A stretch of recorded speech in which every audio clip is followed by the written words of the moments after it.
هاتي كيلو سكر من التموين بس يكون سكر ابيض، وتعالي نعمل مع بعض حلاوة الموت، وكل سنة وما انتوا طيبين. شايفين بتقطم معايا وجميلة وهشة معايا ازاي ومش مكتومة؟ يلا بينا نسمي بالله ونخش على الفيديو ونشوف هنعمل مع بعض الحلاوة الجميلة دي بطريقة سهلة جدا ومش هتاخد معانا وقت في المطبخ. بسم الله الرحمن الرحيم. انا معايا حلة، بس الحلة تكون غويطة شوية يا جماعة، وطبعا هقول لكم تكون غويطة ليه. ومعايا مج، ومعايا ليمونه متوسطه، ومعايا كيلو سكر من التموين، ومعايا جيلاتين نباتي. الجيلاتين النباتي دي بتجيبيه من العطار، بتقول انا عايزه جيلاتين نباتي بديهولك. ومعايا الكربونه، والكربونه دي اللي بنحط منها على الطعميه. طبعا مش هناخد منها كتير، ده هي دوبك ذره صغيره اللي ناخدها منها. هبدا اكيل السكر بتاعنا، هشوف هيجي معايا كام كوبايه. طبعا لو جم معايا 3 كوبايات ونص هنزل عليهم بكوبايتين ميه. لو جم معاك 4 كوبايات هتنزل عليهم بكوبايتين ميه.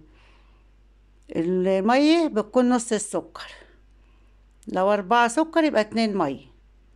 انا كده نزلت بأول كوباية وتاني كوباية، ودي تالت كوباية معايا، يبقى كيلو السكر عمل معايا 3 كوبايات ونص. ادي ال3 كوبايات وادي النص، هنزل عليهم انا بكوبايتين مية كبار.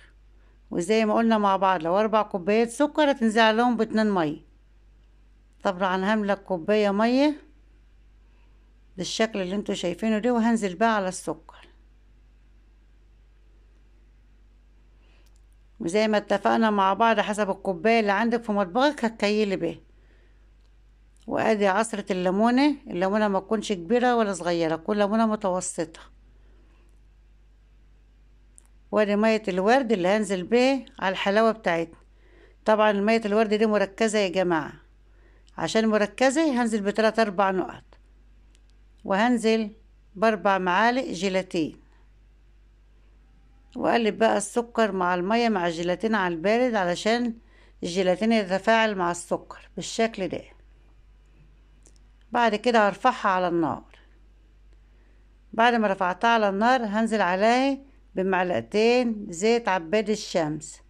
لو متواجد عندك زيت برافين حط معلقتين زيت برافين، لكن هو مش متواجد عندي، فانا نزلت بزيت عباد الشمس.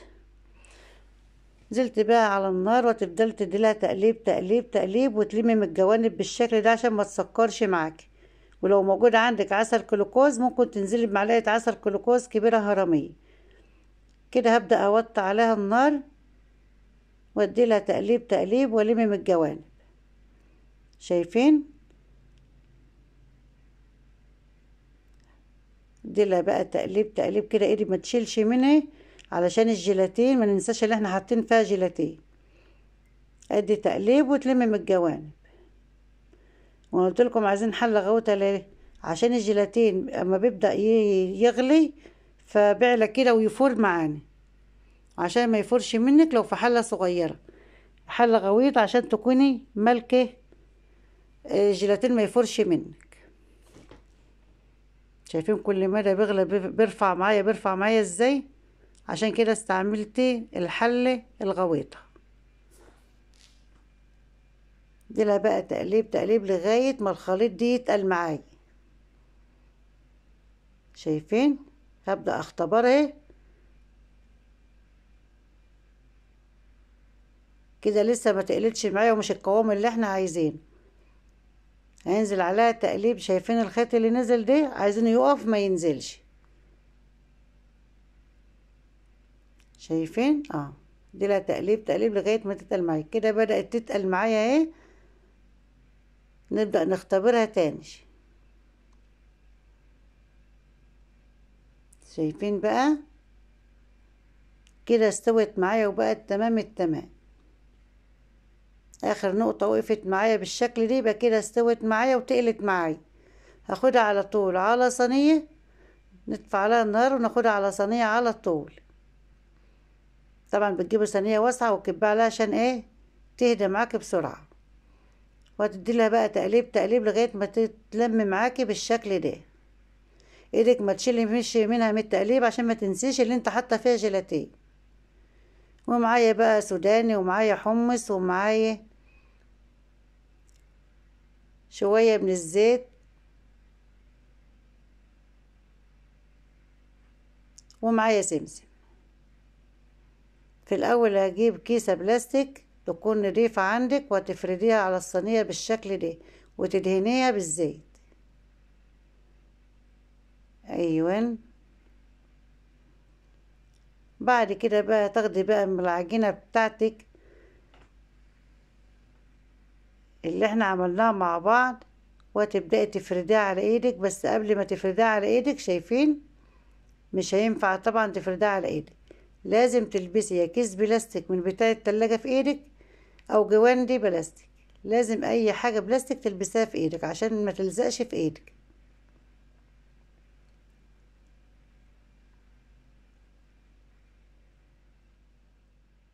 شايفين؟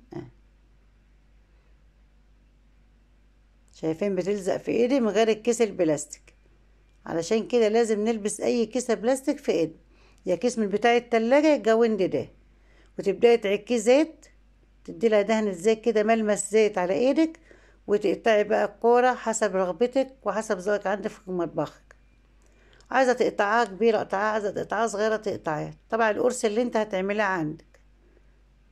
وتبدأي تخبزيها على ايدك شكل القرصة كده، وتلم الحرف بتاعها وتسويها، وتنزلي بقى في السمسم او في معلش انا اسفة، هنزل بيه في الحمص، ونديلها فردة بسيطة كده وناخدها على ايدنا. وبعد كده نحط في الصينية على طول بالشكل اللي انتوا شايفينه ده. نقطعها كور كور بقى طبعا حسب الكرة اللي انت عايزاه، وتدي لها فردة على ايدك، وتنزلي في الحمص، وتدي لها فردة تانية كده، وتقلبها على الجنب التاني وتدي لها فردة. هتاخدها على ايدك طبعا، وتدي لها يعني تكة بسيطة كده بين ايديك وبعضيه، بين كفة ايدك وبعضيه، علشان السمسم يمسك فيه، عشان لا مؤاخذة اسفة، علشان الحمص يمسك فيه. وتحطها بالشكل ده. بعد كده بقى هنعمل بقى من السمسم. مش عارفة ان السمسم معلق معايا ليه بصراحة. شايفين؟ مع ان احنا انا ما بنحبش حلاوة السمسم دي، مش عارفة معلق معايا ليه. عشان كده انا مش هعمل منه كتير. لو تلاحظوا ما انا هعمل من الحمص كتير، احنا بنحب الحلاوة الحمصية اكتر. بعد كده اجيبها وادي لها فردة بايدي ما بين كفوف ايدي كده، وادي لها بقى فردة بصوابعي كده، وابدا اسويه، واجيب من السوداني وابدا احط بالشكل اللي انت شايفاه ده. هنعملها مع بعض في السوداني بشكلين، يا تجيبي بايدك وتحطي بايدك السوداني واحدة واحدة بالشكل ده، او تخبزيه يعني تدي لها فردة كده في السوداني كده بقى على الجنب التاني، وابدا اجيب السوداني واحطه فيه.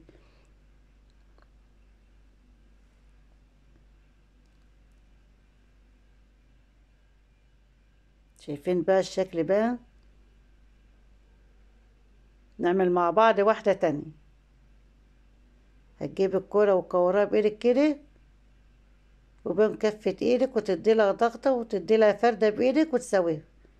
وري تاني واحدة نزلت بقى في السوداني اهي، وبدأت لها فردة في السوداني. طبعا يا شال السوداني معايا كتير، التانية كنا بنجيب السوداني ونحطه واحدة واحدة، عشان كده ما شالتش معايا سوداني كتير. ودي بقى اللي احنا بنحط منه على الجاتوه. كان عندي شوية كده عجبني شكلهم، قلت اجيبهم واعمل بهم ايه كام واحدة كده برضك، افرح بهم الاولاد، يكون شكلهم حلو جميل كده.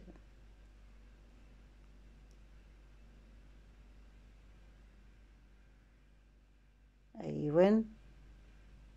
شايفين؟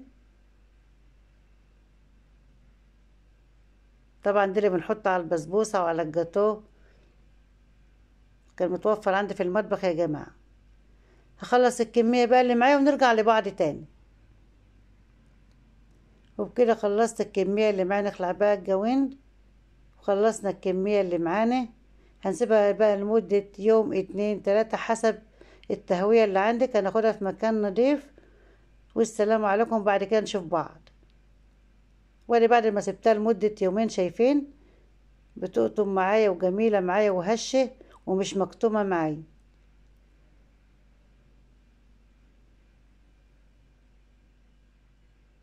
طبعا اللي خلاها هشة وجميلة ومعانا ومش مكتوبة مش مكتومة معايا، السر هو ذرة الكربونات اللي احنا حطيناها مع الحلاوة وهي بتستوي.